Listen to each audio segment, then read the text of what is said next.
Hi, before I go to sleep, I just wanted to reassure you about a couple of things, or really one thing.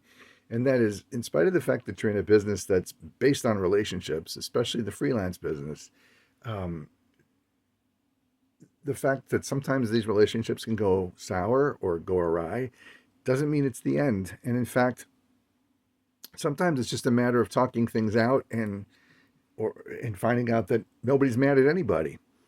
But let me give you an example of why, as devastating and awful as things can sometimes look in certain situations, it's really not that bad.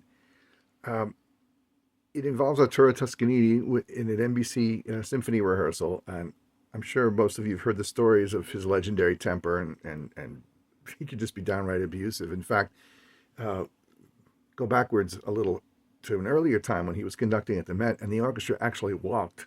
This would have been around 1919, 1920, something like that. I better get my dates straight. But in any case, this was an era when conductors was kind of normal to be a bit tyrannical. Yeah.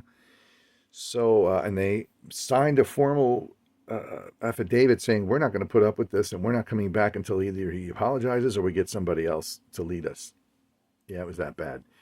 So now, fast forward back to sometime in, I don't know, the 1940s, 1950s. I'm going to leave out who told me the story, and I'm going to leave out the person involved. Not so much protection of privacy, although I guess that'd be okay too.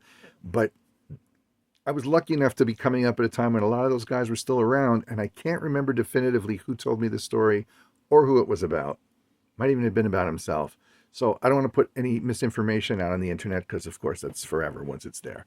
And anyway, who the other players involved, whoever they may be, I mean, I have a pretty good idea. Um, it's beside the point. The point is, Toscanini used to fire people routinely during the middle of one of his legendary temper tantrums during orchestra rehearsals.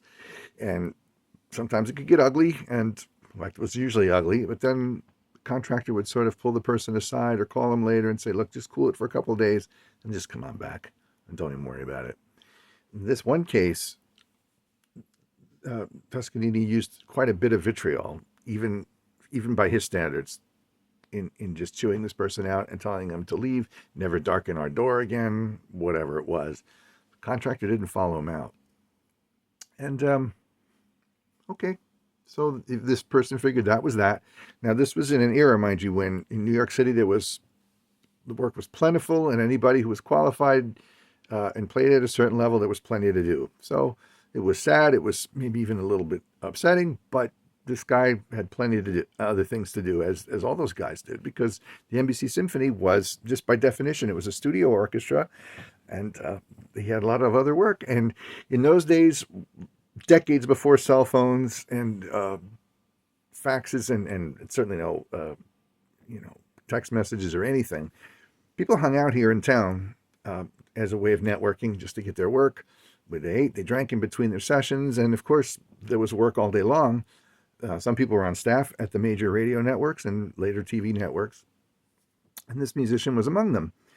Uh, Usually they hung out like on 48th Street, 46th Street, where all the repair shops used to be and where a lot of the studios were and the work was, and they would just kind of hang out. And on this particular day, this musician in question was doing just that with his colleagues and talking about whatever. And this was about a week after the incident in which he was fired. Big black limousine pulls up on 6th Avenue. 7th Ave? Again, it doesn't matter. And I'm sure you know, I don't have to tell you that we like a little gossip in our business, although you really have to avoid it. But nevertheless, everybody's there and they see it. This limousine pulls up slowly, ominously, stops. Window rolls down. Toscanini pokes his head out. I'm holding my phone with one hand, but he does this with two hands. Right, we all know what that means. Everybody's looking at this guy. Everybody knows what happened. So he looks, kind of walks over to the limo and says, Maestro? Toscanini says, so where you been? You too good for me now? You don't want to rehearse anymore? What's going on? Something to that effect. And the musician said, Maestro, you fired me. In front of the whole orchestra, you told me never ever to come back or darken your door, whatever words that Toscanini used. But this guy repeated them verbatim. And according to the person telling me the story, who saw the whole thing, said, Tuscany looked genuinely confused for a minute. He was looking like this, and he kind of tilted his head as this guy was saying this to him. And then he went, Ma, that was the last of the week. I see you tomorrow, yeah? And that was it. And he shrugged. Limousine pulled away. And that was that. And this guy was back at work with the Embassy Symphony the following rehearsal. And this was a cultural clash a little bit because Mediterranean folks often have these heated arguments and it's all out in the open and they say awful things in the next day as if it never happened. That's part of it. I have a feeling Tuscany probably knew something was up.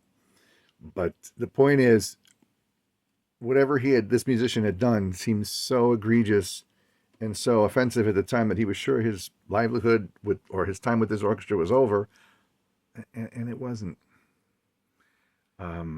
We don't deal with Toscaninis like today, with that sort of thing.